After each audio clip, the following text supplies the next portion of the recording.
Kenapa masih mempertahankan Bu Sri Mulyani? Kenapa masih mempertahankan Erlangga Hartarto? Kenapa masih mempertahankan Bahlil, Erick Thohir, dan lain-lain, mungkin termasuk wakil-wakil menterinya, yang mereka berkontribusi terhadap kebijakan ekonomi yang kita rasakan sampai saat ini. Orang ditipu, bayangin aja Mas. Dan semua orang jadi korban gitu. Seluruh rakyat jadi korban penipuan di Pertamina. Memangnya para investor internasional tidak tahu siapa Pandu, siapa Rosan. Kalau bahasa untuk menuju Indonesia Emas 2045 macam-macam itu bukan, nggak ada strateginya, hanya jargon aja berarti. Hanya jargon saja.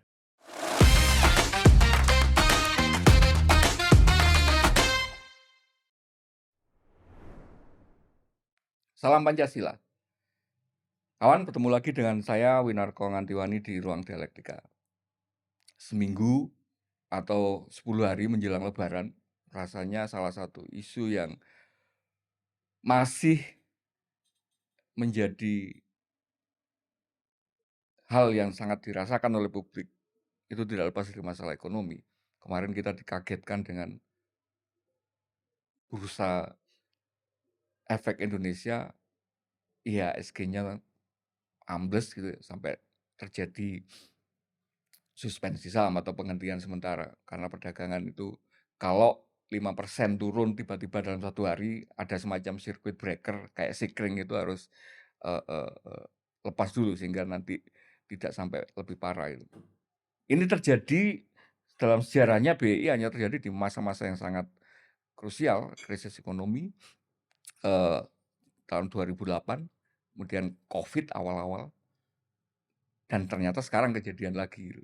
Setelah banyak hal yang kemarin kayak kita bahas soal ekonomi, rasanya kemarin itu menjadi kayak semacam alarm yang memang mau nggak mau harus kita sikapi bersama itu. Nah, untuk memahami itu, kami mengundang kembali sahabat Ruang Dialektika, narsum yang sekitar mungkin konten 2 bulan yang lalu sempat sangat viral gitu ya. Yang kemudian beliau menjelaskan logikanya pemerintah itu bukan memberi makan anaknya, tetapi memberi kerjaan pada bapaknya sehingga anaknya bisa diberi makan oleh anaknya gitu. Dan itu kemudian tersebar kemana-mana, sehingga kemudian ikut juga membantu meningkatkan awareness publik terhadap keberadaan podcast ini. Terima kasih, Bang Sirojudin Abbas. Salam Pancasila dulu, Bang. Salam Pancasila. Puasa-puasa, makasih sudah mau meluangkan waktunya untuk kita. Ini siang-siang, kawan-kawan. Belum waktunya berbuka, sehingga mohon maaf nanti kalau tampangnya agak-agak lemes gitu ya. Kita mau bahas lagi masalah ekonomi, Bung. Karena ya rasanya ini saya selama mengalami sudah di usia profesional, ini rasanya bulan puasa yang paling sepi rasanya. Kalau kemarin waktu COVID itu semua nyadari kalau dunia ekonomi macam-macam, sehingga waktu bulan puasa itu memang sepi itu menjadi dimaklumi. Kalau sekarang kan merasa, loh sebenarnya fine-fine aja nggak ada ini.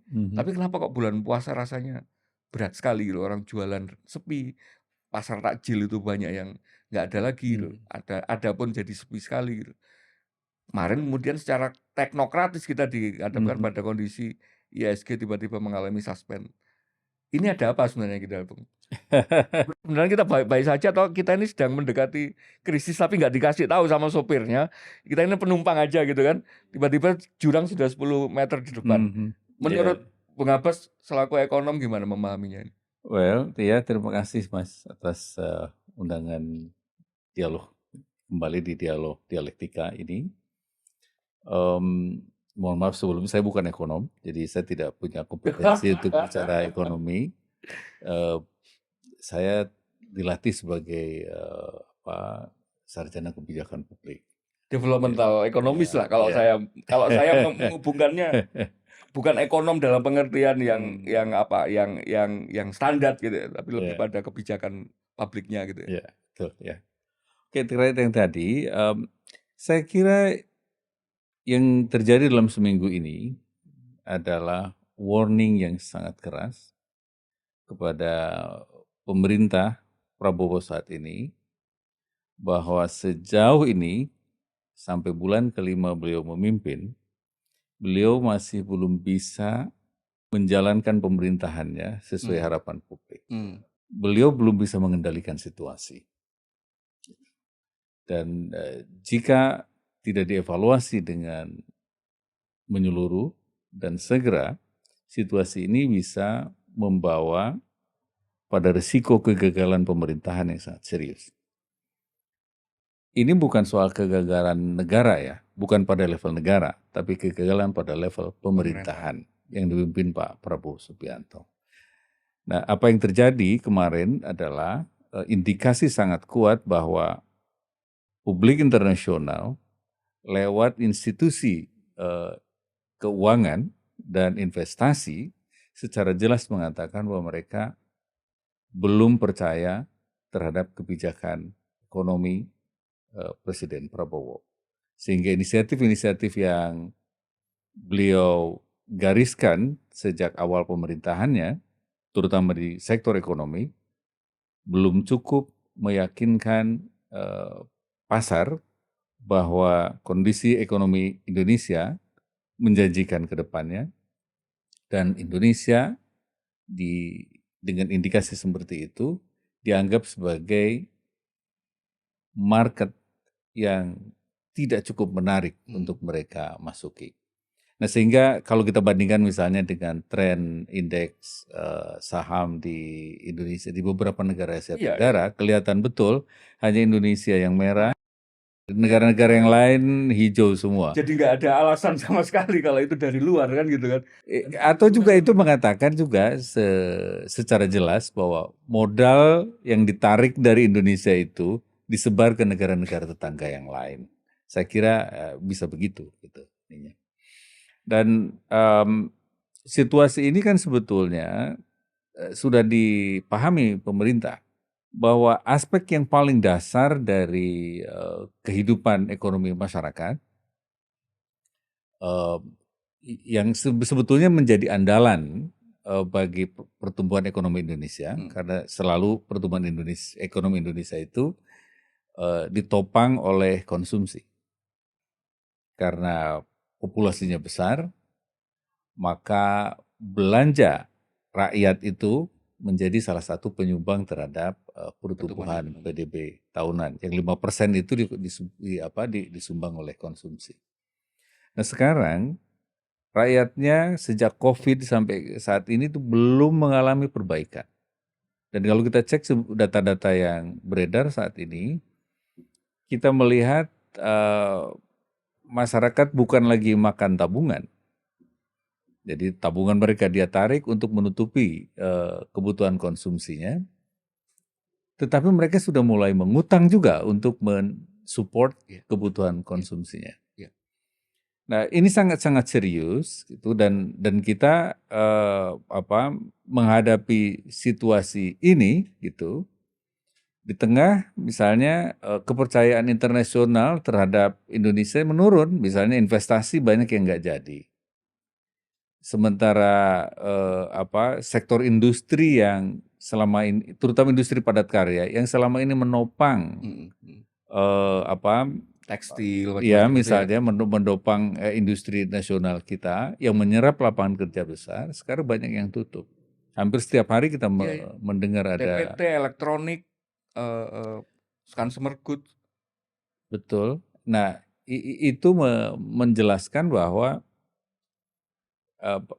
daya tarik ekonomi Indonesia secara keseluruhan memang sedang menurun, dan ini berdampak langsung kepada masyarakat. Masyarakat punya tidak lagi memiliki kemampuan belanja seperti tahun-tahun sebelumnya. Dan ini membuat saya kira situasi yang terjadi saat ini betul-betul tidak bisa dianggap sebagai gejala yang menurut Pak Prabowo terjadi di tingkat elit, pemain saham besar gitu. Enggak, tapi ini real di masyarakat yang terjadi. Jadi kombinasi ya, rakyat nggak punya kemampuan daya beli lagi, barang banyak tapi nggak ada uang untuk belanja. Sementara yang investasi ke sini menghadapi banyak hambatan dan penurunan attractiveness atau daya tarik dari potensi ekonomi Indonesia secara keseluruhan. Biar kita juga mendapat pembacaan yang lebih utuh, Bang. Kondisi seperti ini kan bukan situasi yang terjadi semalam gitu ya. Ini sebuah situasi di mana kita sampai ke sini itu setelah melalui serangkaian panjang berbagai macam kebijakan ekonomi gitu. 5 bulan katakanlah tadi Bung Abbas menjelaskan bahwa pemerintah baru ini tidak mampu untuk menunjukkan kepada, kalau kemarin kepada pasar gitu ya, itu tidak ada tanda-tanda bahwa pemerintah baru ini memiliki kebijakan yang sesuai untuk mengatasi berbagai macam masalah. Pertanyaan saya gini, kalau tidak ada indikasinya, apakah mereka cukup menyampaikan dengan jujur bahwa mereka itu tahu kondisinya? Kalau istilahnya dokter itu diagnosanya itu sudah punya. Apakah ini pemerintah sudah punya itu? Ataukah bahkan membaca aja, ini mereka masih denial, masih nggak mau mengakui bahwa kita sedang berada di situasi. Karena dua minggu sebelumnya, APBN kita 2 bulan itu kan laporannya terlambat. Dan itu kan banyak yang mempertanyakan. Setelah kayaknya nggak punya alasan lagi untuk press release, akhirnya Menteri Keuangan ngakui kalau selama periode 2 bulan itu pemasukan pajak menurun sampai 30%. Hal-hal seperti itu kan kecenderungan orang denial gitu kan, nggak mau ngakui. Kalau menurut Bung Abbas gimana? Saya kira iya, pemerintah berusaha menutupi keadaan yang sesungguhnya. Saya kira kalau Pak Prabowo dan pemerintah ingin mendapatkan dukungan publik yang luas, bicaralah ke publik secara terbuka bahwa Indonesia ini sedang tidak baik-baik saja. Lalu ajak masyarakat untuk sama-sama berjuang dan berkorban memperbaiki situasi ini. Jika pemerintah terus bertahan seolah-olah keadaan baik-baik saja, seolah-olah situasi ekonomi ini sedang kuat, gitu, itu bisa berakibat pada kemarahan publik ketika publik ternyata merasakan kehidupannya tidak mengalami perbaikan secara signifikan.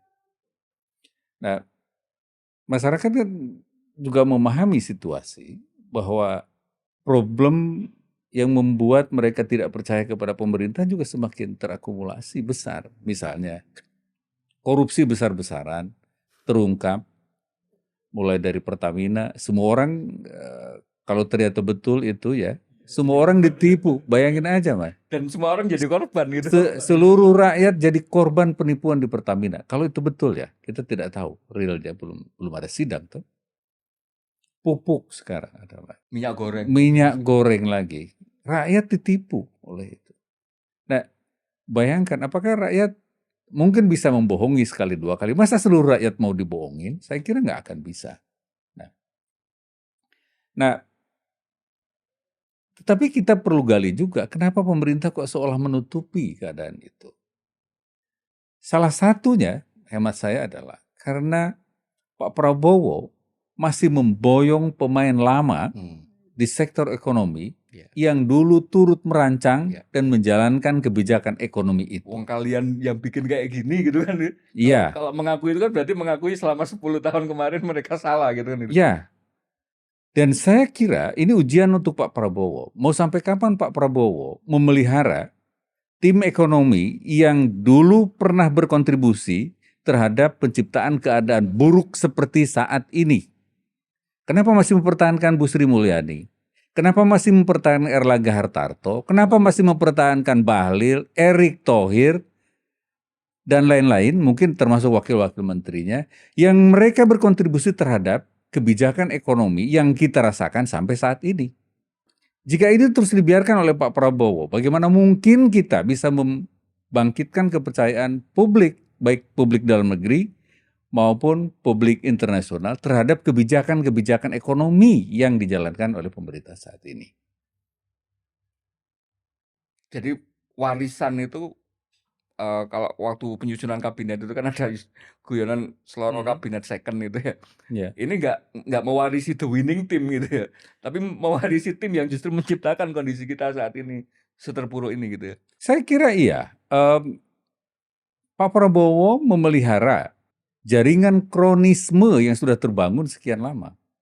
Nah, dalam situasi kayak begini, apakah kita masih bisa berharap kepada Pak Prabowo dan kabinetnya akan melakukan pembaruan dan membuat lompatan besar di dalam kebijakan ekonomi Indonesia ke depan. Orangnya masih itu juga. Kita cek misalnya inisiatif baru berubah undang-undang BUMN dengan menyisipkan Danantara. Apakah ada sesuatu yang baru di situ? Nggak ada. Yang nggak ada adalah mengukuhkan kronisme politik di dalam institusi baru. Memangnya para investor internasional tidak tahu siapa Pandu, siapa Rosan, siapa yang lainnya itu apa namanya? Yang salah satu Adnan apa siapa? ya, Wakil ininya ya wakil Menteri BUMN Iya. juga. Emang publik internasional nggak tahu mereka dan tidak tahu reputasi mereka. Jadi di situ ada jaringan kronisme yang sangat kuat sehingga publik masih belum menemukan titik mana yang bisa dijadikan sebagai fokus perhatian atau fokus harapan dari kebijakan ekonomi Pak Prabowo ke depan. Apakah situasinya mirip seperti 98? Menurut saya berbeda saat ini. Karena tahun 98, krisisnya itu adalah soal krisis utang luar negeri. Pemerintah tidak punya kemampuan untuk membayar utang luar negeri yang dalam bentuk dolar. Jadi kebutuhan dolar sangat besar saat itu. Karena hutangnya dalam bentuk itu, ketika jatuh tempo nggak punya uang, krisis. Nah sekarang utang pemerintah lebih banyak terhadap rakyat sendiri. Mungkin krisisnya tidak akan. SBN itu ya. Iya, itu utangnya utang ke rakyat sendiri. Dan tahun ini juga, nah ini pemerintah juga belum mempublikasi sebetulnya jadwal pembayaran utang kita itu kapan dan berapa besar sih? Gitu. Karena hutang yang berisi dari Pak Jokowi itu salah satunya ya salah satu tahapannya harus dibayar tahun ini dan dalam jumlah yang besar. Jika situasinya seperti saat ini, maka sekali lagi ini warning sangat serius ke Pak Prabowo dan pemerintah. Jika Pak Prabowo ingin menyelamatkan legasi politiknya, legasi kepemimpinannya yang diperjuangkan selama puluhan tahun ini, maka Pak Prabowo tidak bisa lagi bermain safe untuk mengamankan dukungan dari lingkungan politisi itu yang sekarang berada di koalisi. Pak Prabowo harus menjadi dirinya sendiri. Jika tidak ya beliau hanya menjadi tokoh yang lebih berambisi pada kekuasaan, menjadi presiden itu sendiri. Asal sudah jadi aja. Asal sudah jadi, tetapi sebetulnya dia tidak punya agenda besar bagi kemakmuran negara ini, bagi kebesaran Indonesia. Hanya sampai di situ saja, menyelamatkan diri dan memperjuangkan cita-citanya menjadi orang nomor satu di negeri ini. Mendengar penjelasan seperti itu, rasanya memang sangat clear ya peta jalannya harusnya gitu. Di kacamata politik, Prabowo juga ada pandangan yang semacam itu. Kenapa harus masih mempertahankan? Tapi kan ini rasanya berkelindan, Bung.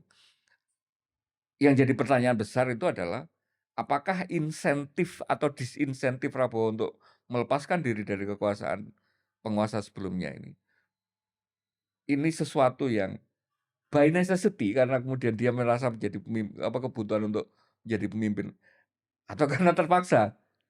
Itu kan selalu yang menjadi pertanyaan. Ada semacam sandera atau apa yang itu kemudian membuat dia nggak bisa lepas dari kekuatan-kekuatan oligarki selama ini. Di kacamata Bung Abbas seperti apa?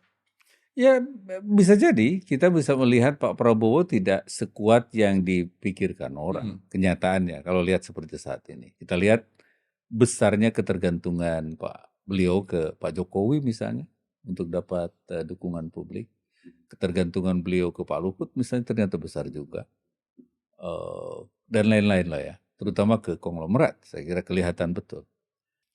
Ya, saya sampai sejauh ini melihat Pak Prabowo belum berhasil menginstitusionalisasikan posisi dia sebagai seorang presiden yang in charge. Beliau masih betul-betul mencari perlindungan kanan kiri. undang-undang yang baru disahkan DPR misalnya, undang-undang tentang amandemen undang-undang TNI Revisi yang undang-undang. revisi ya, bukan amandemen, revisi undang-undang TNI yang memberikan kewenangan lebih besar ke TNI untuk masuk di jabatan-jabatan sipil. Mungkin bisa kita anggap sebagai salah satu cara Pak Prabowo untuk mendapatkan loyalitas dari Membangun pasukan baru dari TNI. Tetapi juga ada tantangannya di situ, karena itu bisa berarti bahwa Pak Prabowo tidak mendukung upaya penguatan institusi dan kapabilitas tentara. Tetapi justru beliau sedang membuka tentara menjadi semakin tidak profesional dan menjadi bagian dari aparatur birokrasi kekuasaan. Dan bukan hanya itu, jangan-jangan beliau juga sedang membuka ruang kompetisi lebih besar antara TNI dengan Polri.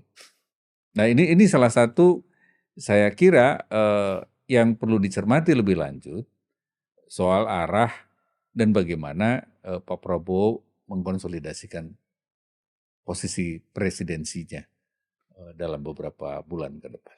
Berarti rasanya memang semangat anti KKN itu sudah benar-benar hilang ya.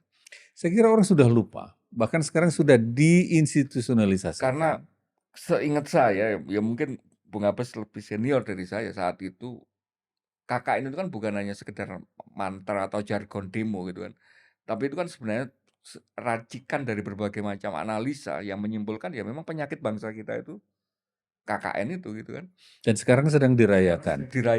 Dimulai dari Pak Jokowi. Disambut kembali dengan hiruk pikuk gitu ya. Ya. Yang kemudian ya menjadikan kita kondisinya saat ini gitu. Ya, dan dirayakan di berbagai institusi yang baru. Hampir tidak ada yang tidak punya koneksi dengan. Oke, senyampang kita masih berbicara tadi nyambung sama ekonomi revisi undang-undang TNI. Kalau dari kacamata kebijakan publik dan ekonomi, bahayanya apa sih sebenarnya kalau tentara ini kan mungkin publik juga banyak yang nggak tahu. Karena masih ada misalnya komentar gini, ya daripada polisi yang memegang ya saya mendingan tentara gitu. Kenapa sih tentara itu nggak boleh bisnis? Kenapa sih tentara itu nggak boleh terlibat dalam kehidupan sipil gitu? Ya itu sebetulnya soal seberapa setia kita dengan pembagian fungsi dan tanggung jawab terhadap negara. Saya ingat Pak Salim Said misalnya di beberapa video yang beredar di publik. Ya harusnya memang lebih siaga memberikan confidence kepada publik. Kita tahu di dalam hampir setiap survei nasional, kepercayaan publik ke TNI itu selalu tinggi di atas presiden. Itu bukan dukungan publik terhadap tentara untuk melakukan apa saja. Enggak, itu dukungan publik kepada TNI untuk profesional menjaga negara ini supaya dihormati, dihargai kedaulatan. Bukan untuk cek kosong memberikan tentara kesempatan untuk masuk ke birokrasi.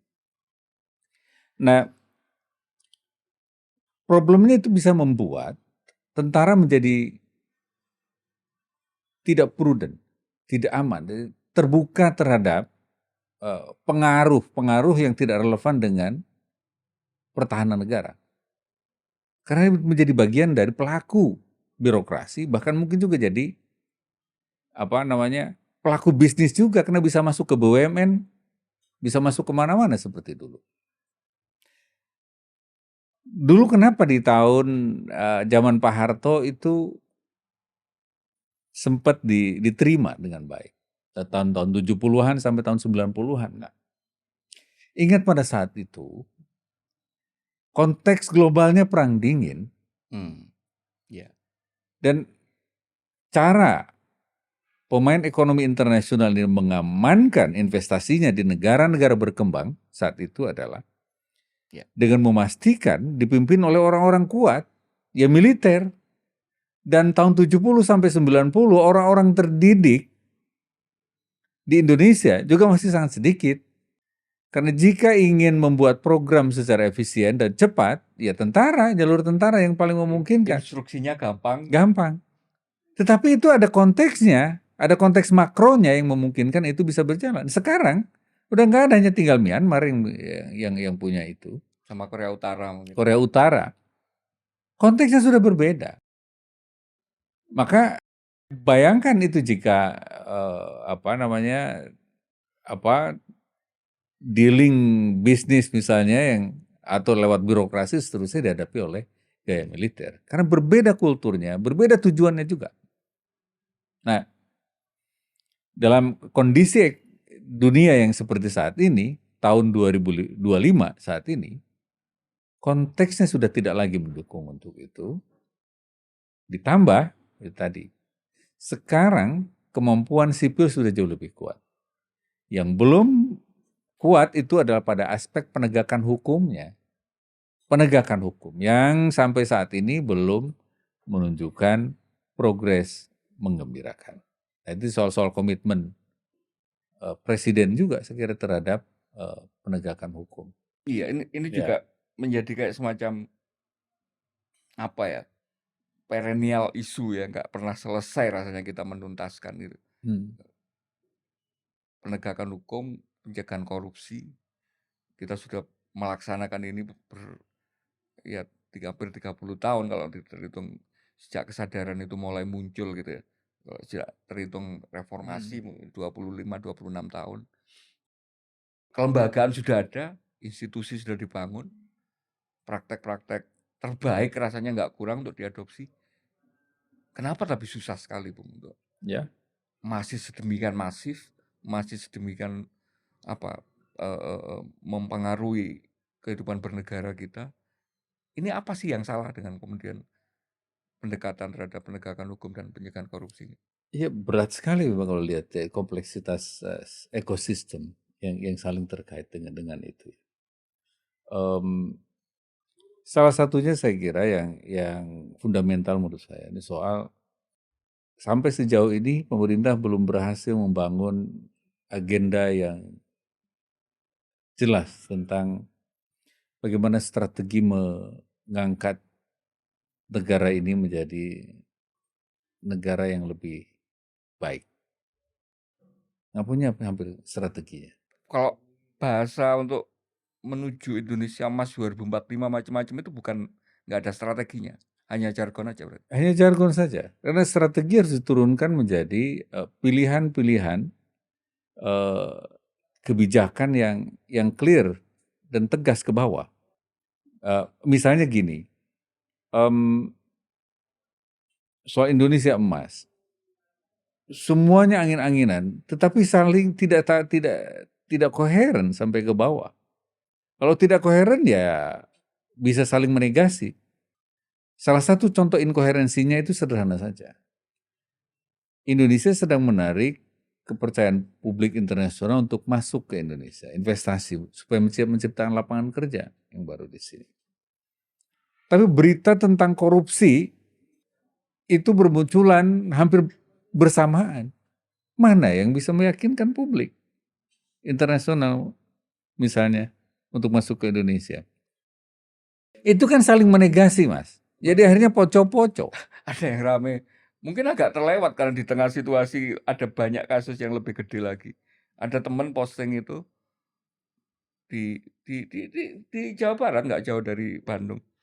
Punya usaha, dapat terima 12 surat dari 12 LSM ormas gitu ya. Iya. Meminta THR gitu ya. Betul. Nah ini kan lagi-lagi counterintuitif tadi kan, maunya ngundang investor yang kayak gini. Yang datang dipalakin misalnya. Ya. Tapi kan akar ke belakangnya itu kenapa orang-orang masih malak? Itu karena nggak ada pekerjaan juga, nggak ada pekerjaan, nggak ada skillnya. Jadi memang tidak ada kebijakan yang koheren sampai ke bawah yang terintegrasi ekosistemnya. Kan mestinya gitu, kalau mau bersabar, ya pilihan-pilihannya ditetapkan secara sistemik juga. Misalnya Kan pemerintah tahu juga tuh kenapa banyak industri-industri yang mau masuk ke Indonesia itu akhirnya meleset ke sebelah kan. Kan tahu masalahnya itu soal kepastian hukum, perizinan yang rumit, premanisme, terus juga satu lagi yang paling fundamental, SDM-nya nggak ada. Banyak kok yang mau masuk itu nggak ada SDM-nya yang relevan dengan kebutuhan industri yang mereka baru bangun. Tapi juga nggak ada perbaikan di sektor pendidikan, nggak ada investasi dan kebijakan yang signifikan untuk memperbaiki kualitas pendidikan kita. Sehingga competitive advantage dari sisi SDM bisa terisi. Nah sekarang comparative advantage aja kita udah kedodoran. Dulu yang dijual tenaga kerja murah, tapi kan tenaga kerja murah yang low skill udah pasti kan.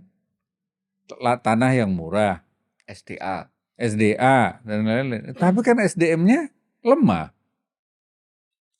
Premanisme dibiarkan begitu. Perizinan yang rumit juga nggak selesai-selesai. Sehingga comparative advantage yang dulu sering dibangga-banggakan oleh pemerintahan zaman Pak Harto, sekarang bahkan kita sudah nggak punya lagi comparative advantage itu. Masih jauh kita ke comparative advantage. Itu yang saya maksud tadi dengan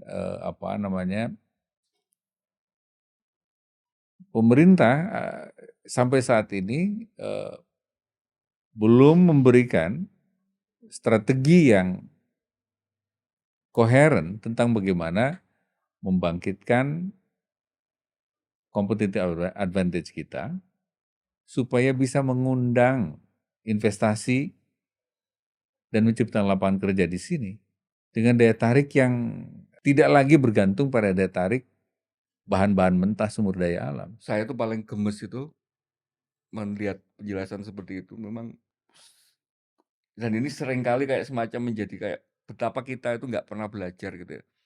Contoh misalnya dengan Vietnam, mereka tahun 80-an masih hancur-hancuran seperti itu, masih bunuh. Atau Korea Selatan misalnya yang mulainya juga hampir sama dengan kita. Tahun 98 mengalami krisis yang juga hampir sama. Konstelasi bisnis politiknya berkelindannya juga hampir sama, konglomerat mereka punya cebol macam-macam. Tapi hampir dengan periode yang sama 20 tahun kemudian rasanya ya ya lagi-lagi kalau misalnya dengan PIR aja kita dengan Vietnam. Itu kan counterintuitif lagi. Pada saat kita seolah-olah merayakan demokrasi, kita demokratis, mereka katanya komunis kelembagaan ini. Tapi kenapa kemudian masih jauh lebih menarik secara investasi loh dibanding kita. Ini apa istilahnya, para pengambil kebijakan kita ini belajar apa enggak sih dari yang seperti itu? Masalahnya di mana ini, Bung? Mereka sebegitu bebal apa enggak tahu caranya atau ya kepentingannya itu sudah sedemikian kuat untuk mempengaruhi kejernihan berpikir teknokratisnya. Ya itu lagi-lagi soal strategi yang bisa diterima oleh banyak pemain ya. Kita nggak punya strategi intinya untuk bisa berkembang. Kita senemu-nemunya aja yang dibisikkan oleh ahli-ahlinya, oleh ahli terutama dari ahli-ahli internasional ya. Ngeri dong kalau hanya sekedar Iya, sampai sejauh ini kayak masih begitu. Iya, contohnya begini, Mas. Waktu Pak Jokowi duduk di atas kap mobil SMK, Vietnam belum kedengeran dia punya desain atau rancangan industri mobil apa-apa. mereka sekarang punya Finvest. Nah sekarang dia sudah punya, bahkan sudah Bikin pabrik di sini. bikin pabrik ini dan berkeliaran di jalanan Jakarta, Mas. Itu artinya karena kita tidak konsisten dengan itu, dengan strategi, atau karena memang nggak punya strategi, ini hanya untuk menarik perhatian aja. Gimik gitu. Tapi strategi industrinya kita nggak punya. Kita berbangga aja ekspor Kijang, tapi kan kita tahu kan Kijang ya. Nah, tetapi akar dari itu semua itu soal rendahnya kepercayaan para pemimpin kita terhadap bangsanya sendiri. Terhadap orang manusia Indonesia sendiri, rendah sekali kepercayaannya. Sehingga inovasi-inovasi, pikiran-pikiran baru, karya-karya dari dalam negeri itu cenderung lebih sulit untuk bertumbuh ketimbang misalnya barang-barang import atau ide-ide dari orang asing. Itu dialami banyak, banyak universitas, banyak banyak pemikir kita. Apresiasinya atau yang Apresiasinya kurang dan kepercayaan pada pikiran-pikiran yang berkembang dari dalam negeri masih sangat terbatas. Pak Prabowo lebih happy dengan saran-saran dari luar negeri, ngundang Ray Dalio ketimbang ngundang ekonom-ekonom senior di sini yang sudah lebih berpengalaman. Dan bangga pula dengan itu.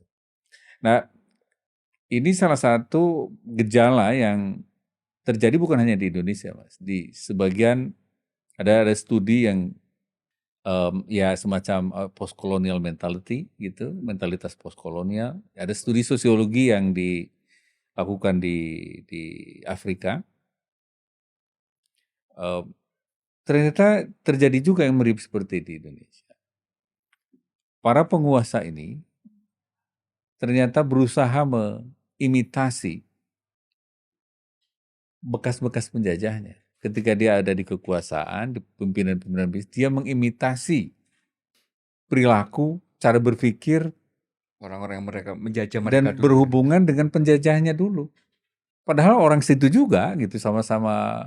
Itulah yang terjadi gitu. Dia mengcopy, mencontoh, dan mempraktekkan gaya budaya, alam pikiran, dan pola hubungan, ini pattern dengan sesama warga negara itu dengan cara yang seperti itu. Nah, di Indonesia saya kira ini juga tantangan yang sangat serius untuk mula-mula lebih percayalah pada kemampuan Dan memberi warga apresiasi sendiri, yang apresiasi yang sesuai. pantas. Ya, saya pengen memakai segmen terakhir ini untuk menuntut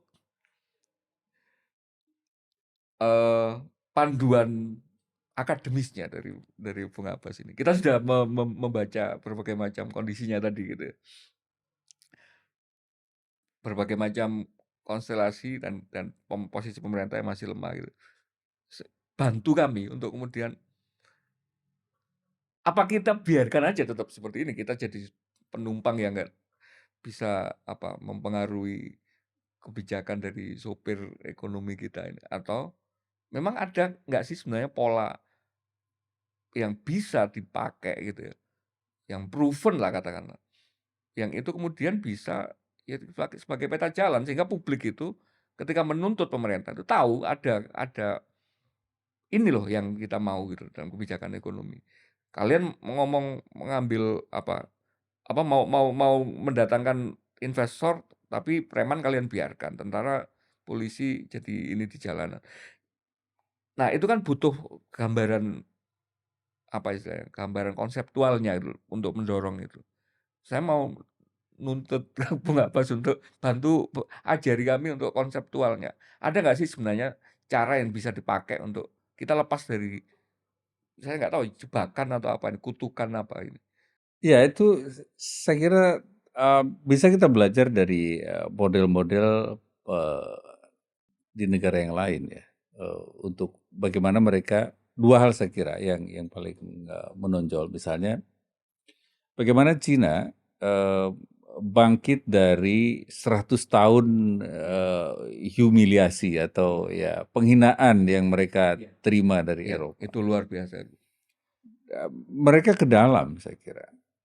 Yang revolusi kebudayaan itu ya. Revolusi kebudayaan, dia ke dalam justru memperkuat dan memutuskan mau jadi bangsa seperti apa Cina ini.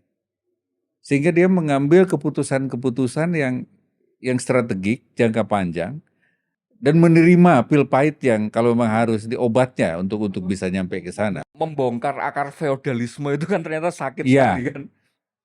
Korea melakukan itu juga. Banyak presiden Korea yang terpaksa harus dipenjarakan, ada yang misalnya dia mau diri ada gitu loh, mantan presiden Korea. Dia melakukan itu karena mereka mau punya keputusan strategis bahwa Korea harus bisa kompetitif secara ekonomi, teknologi dengan Jepang yang dulu menjajahnya, dan menjadikan misalnya pengalaman penjajahan Jepang itu sebagai motivasi mereka untuk bisa lebih kompetitif. lalu warga negaranya dimobilisasi untuk bekerja lebih keras, sekolah lebih baik, lebih pintar, sehingga membangun critical mass warga negara terdidik yang sangat baik dan kompetitif. Etos kerjanya ada. Etos kerjanya dibangun. Cina juga begitu. Sampai mereka one child policy. Kenapa one child policy? Karena mereka ingin membangun Biar fokus ya itu. SDM yang kuat, mumpuni. Bersamaan dengan pemberlakuan one child policy, dia membangun institusi-institusi pendidikan yang baik. Sistem insentifnya dia perbaiki, alat belajarnya, lalu mereka gali lagi filsafat-filsafat pendidikan yang ada di para pemikir Cina sendiri. Dia bangun itu. Dia kirim sekolah ke luar negeri, besar-besaran, seperti Jepang juga dulu ke Amerika. Dan orang anak pinter dengan gizi yang cukup, satu keluarga itu, sekarang betul menjadi generasi yang sangat kuat di Cina. Dan hasil dari one child policy itulah yang sekarang menjadi para pemain utama di industrialisasi Cina. Indonesia masih nggak jelas juga mau ngapain itu. Nah, saya kira kita perlu memutuskan Indonesia mau 2045 mau kayak jadi apa. Lalu mulai dari anak itu kayak gimana. Kenapa kita tidak memutuskan bangun dulu critical mass warga terdidiknya, perbaiki sistem pendidikannya. Ini Kementerian Pendidikan, misalnya Mas Mukti saya kenal baik dan menghormati beliau. Tapi tidak ada bedanya dengan menteri-menteri yang lain, hanya mengubah-ubah jadwal, kayak gitu tuh yang nggak substantif. Yang substansi itu adalah bagaimana meningkatkan kapasitas dan kualitas gurunya. Invest dulu di situ, fasilitasnya, lalu ya pengajarannya perbaiki di bidang-bidang yang relevan dengan tujuan pembangunan Indonesia ke depan. Kurikulumnya sempitkan aja, matematika misalnya di STEM aja, Science, Technology, Engineering, Math, kalau mau tambah seni. Itu yang menjadi fokus kekuatannya. Masa dalam 20 tahun kita nggak bisa membangun kritika? Satu generasi fokus di situ aja. Itu yang dilakukan Cina, yang dilakukan oleh Korea, yang dilakukan oleh Jepang. Itu. Yang kedua, saya kira, strateginya, bikin proyek-proyek besar yang memobilisasi tenaga-tenaga terdidik di sini. Kasih proyeknya dong, agendanya. Kalaupun tidak untuk ke ekspor orientasinya, ya untuk kebutuhan diri sendiri aja dulu. Gak usah lah impor-impor, tapi kasih itu sebagai substitusi impornya gitu ya, penggantinya untuk bahan yang diimpor itu ya. Ya, bikin substitusinya. Lalu gerakan tenaga-tenaga terdidik baru kita untuk mengerjakan itu, dan dari situ dia mendapatkan learning process kan. Masa bikin gunting aja harus import? Kenapa orang sini nggak bisa bikin? Macam-macam peralatan-peralatan itu kan bisa. Jadi industrialisasi dihidupkan lagi gitu. Dihidupkan lagi, tetapi dengan menggerakkan lokal supaya punya proyek, punya kegiatan, dan punya agenda yang mereka perjuangkan. Masa mereka nggak bisa membuka sehingga ada alasan misalnya teknik mesin di universitas itu punya alasan dia untuk mengembangkan pendidikannya dan punya problem real yang mereka hadapi untuk mereka pecahkan. Saya kira dua hal itu. Nah, Cina melakukan itu. Dia bangun semuanya dalam negeri. Kalau perlu sini saya buatkan di sini, tapi buatnya di Cina. Semuanya bisa made in China. Meskipun perusahaannya bisa dari mana aja. Tetapi dengan cara itu, Cina bisa membangun critical mass yang skillful di kalangan warga negaranya. Aspek yang lain saya kira bisa menopang itu. Misalnya, ya harus deliver dong. Model birokrasinya harus efisien juga, jangan menghambat. Ya harus jujur juga pemerintahnya. Jangan korup lagi. Jangan korup lagi, harus itu. Terbukti kok Cina bisa, Korea bisa. Iya, karena di kesempatan yang kemarin rasanya kita juga sempat menyinggung, ada tahun kemarin itu kan ada pemenang Nobel Ekonomi itu yang memberi kayak semacam peta jalan juga sebenarnya kalau Acemoglu, Robinson mempelajari kenapa ada negara yang kaya, kenapa ada negara yang miskin gitu. Saya yang paling tertarik itu contoh Korea gitu. Korea itu kan satu bangsa terdiri dari 2 negara gitu ya. Mhm. Berangkatnya malah mungkin lebih majuan Korea Utara gitu awalnya, karena mereka lebih dekat, dengan mainland, dengan akses macam-macam. Kalau perang Korea tahun 51, 52 itu nggak dibantu Amerika, Korea Selatan bisa kalah kan itu. Mhm.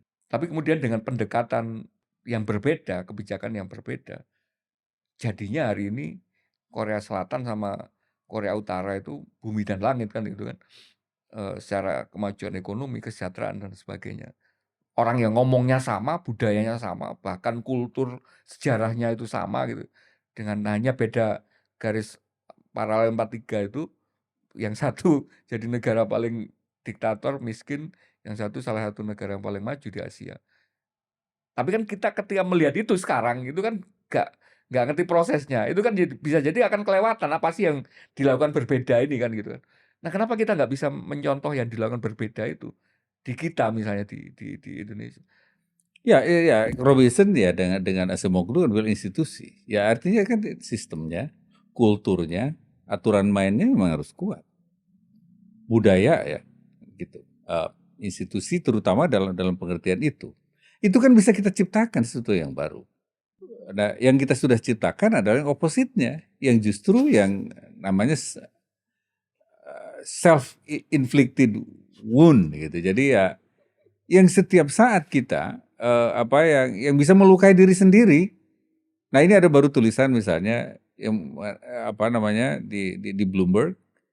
Oh, Indonesia ini terus-terus melipat gandakan luka yang disebabkan diri sendiri. Apa? Masokistis dong gitu. Iya. Jadi kita Mendapatkan kepuasan dari melukai diri sendiri, tapi ya dijauhi orang hasilnya kan karena membuat kita semakin lemah, membuat kita semakin tidak menarik.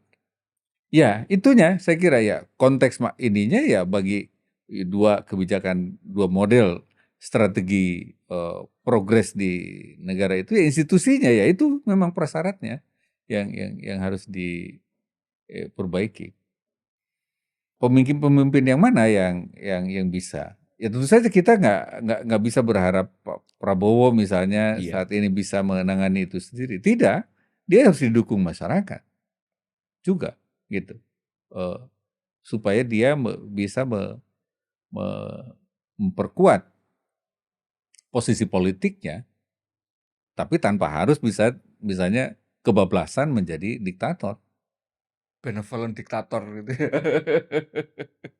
Nggak, Ya. karena ada pernah sempat misalnya rame, Prabowo itu sebenarnya maunya kayak Singapura gitu kan, awalnya katanya. Ya oke, nggak terlalu demokratis, dipaksa macam-macam. Tapi kan ada beberapa hal yang itu sangat-sangat jelas dilakukan oleh Singapura yang kita nggak lakukan. Kita nggak tegas kok terhadap penegakan korupsi kok, pemberantasan korupsi kok. Kita nggak cukup ngasih menerapkan meritokrasi yang real kok, nggak memberi penghargaan yang cukup terhadap orang-orang pintar kita kan gitu. Ya, itu Singapura salah satu contoh negara yang menerapkan Benevolent benevolent. diktatorial. Tetapi mereka punya kepercayaan yang tinggi pada SDM. Mereka investasi besar-besaran untuk memperbaiki SDM-nya. Bahkan untuk memastikan SDM Singapura 2-3 level di atas negara-negara yang lain di tetangganya. Mereka investasi besar-besaran di sektor itu. Nah, kita kalau mau kompetitif, ya harus berinvestasi lebih besar lagi dari itu.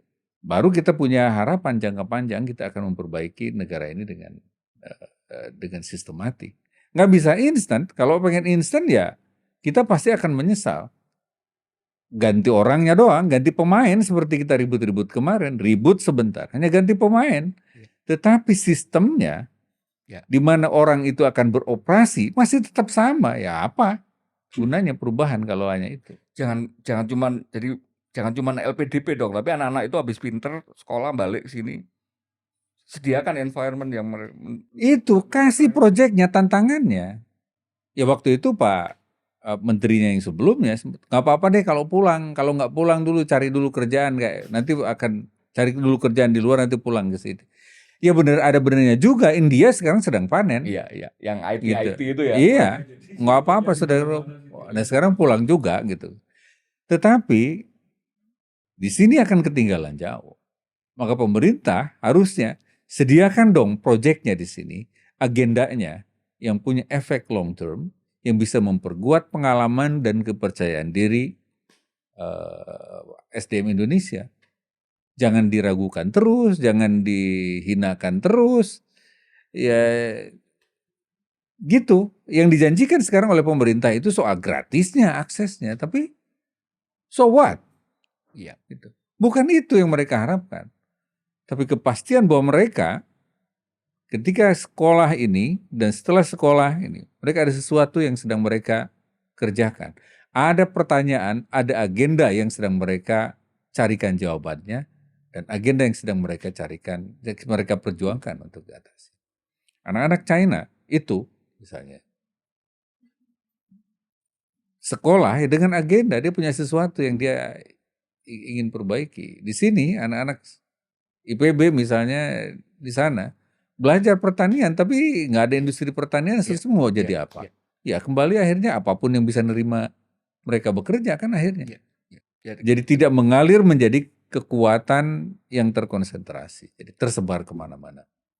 ya itu rasanya memang kayak menjadi lagi-lagi problem perennial tadi, sesuatu yang selalu berulang gitu. Kita membuat kebijakan tapi nggak pernah utuh, nggak pernah menyeluruh, dan nggak mengkomunikasikan dengan baik juga karena saya nggak tahu nggak mengkomunikasikannya ini karena memang konsepnya sendiri masih mentah atau menyampaikan komunikasinya ini juga yang bermasalah gitu. Tapi sejauh ini minimal kita belum melihat itu ya dari pemerintahan Prabowo selama 5 bulan ini. Saya belum menemukan kerangka yang utuh, kecuali harapan beliau untuk Ya lagi-lagi kalau itu kan hanya omon-omon aja kan kalau hanya persis, belum ada itu tindakan yang sangat serius. Ini berbeda dengan model Pak Harto tahun 70-an. Kenapa dia memanggil pulang Pak Habibie? Ada agendanya saat itu. Pak Prabowo, ada agenda teknokratik yang direncanakan. Ketika datang, tantangan ke Pak Habibie clear. Maka dibuatlah BPPT, dibuatlah proyek Nurtanio, dibuatlah proyek PT PAL, dan yang lain-lain. Anak negeri kita, kalau dididik dengan baik, mereka akan mampu bersaing kok. Dikasih kesempatan seperti itu yang saya bayangkan. Dan kita miskin sekarang di itu. Nemu itu nggak sengaja ya, karena saya tuh tiap minggu ya 2 minggu sekali lah itu pulang ke Malang gitu. Saya baru tahu kalau industri karoseri kita itu bagus ternyata. Betul. Industri otomotif secara keseluruhan memang belum lah, tapi industri karoserinya khusus. Itu gara-gara apa? Karena pernah ada kebijakan tahun 80-an itu, kita itu nggak boleh impor mobil full build up gitu, untuk ya mobil niaga gitu. Mobil niaga, truk, bis macam-macam itu hanya boleh mendatangkan sasis sama mesin gitu. Tapi mesin bodinya macam-macam, kursi, AC macam-macam. Itu ternyata kita bagus gitu. Bisa berkembang gitu kalau dikasih ini yang tepat gitu. Dan umurnya panjang, berkembang sampai saat. Itu Kementerian Perindustrian kan berarti harus bermain di situ. Tetapi karena dia nggak punya ide juga, kerjaannya hanya menentukan list. Dan itu anaknya sekarang jadi Menko Perekonomian kan gitu kan yang bikin itu. Enggak, ini Kementerian Perindustrian saya kira sejak habis reformasi sampai ke sini nggak. Ya makanya nggak maksud saya, itu kan dulu Pak Hartarto namanya gitu kan, yang salah satunya gitu kan, Pak Tungki, Pak Hartarto. Dan anaknya sekarang jadi Menko Perekonomian gitu, kenapa nggak niru ininya bapaknya dulu gitu. Atau Prabowo yang dulu anaknya Pak Cum, yang manggil semua alumni-alumni Berkeley gitu kan, itu kan bapaknya yang ini, sudah kasih peta jalan gitu. Tapi kenapa nggak ditiru gitu.